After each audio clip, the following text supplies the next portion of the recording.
puts this together and says, listen, we got to go from cut off to grafted in. And then maybe most importantly, it's simply this: from stubborn rejection to humble acceptance. I get it. It's a Sunday morning. There's a good chance those that are hearing this message probably don't really need to hear this message. But I'm going to say it anyways.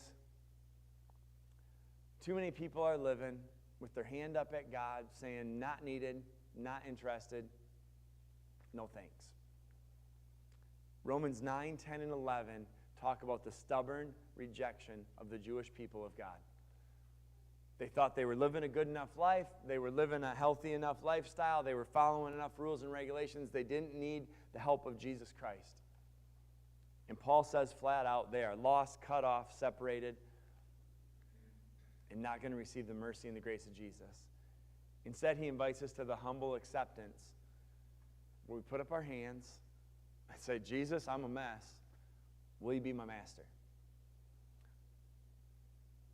I guess my question this morning is, where do we fall on that?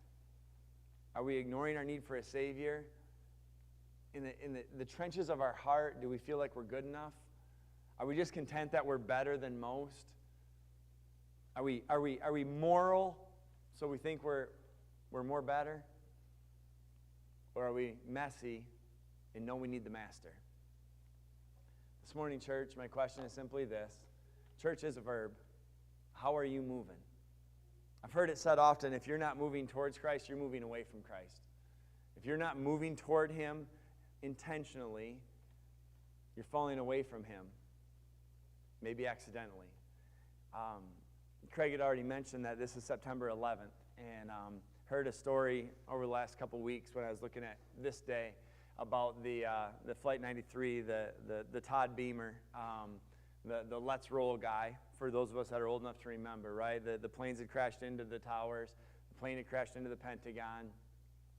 He somehow was on one of the airphones on the flight that had been hijacked and taken over. He's on the phone with an operator from Chicago, and she kind of informs him, hey, three planes have already crashed into buildings.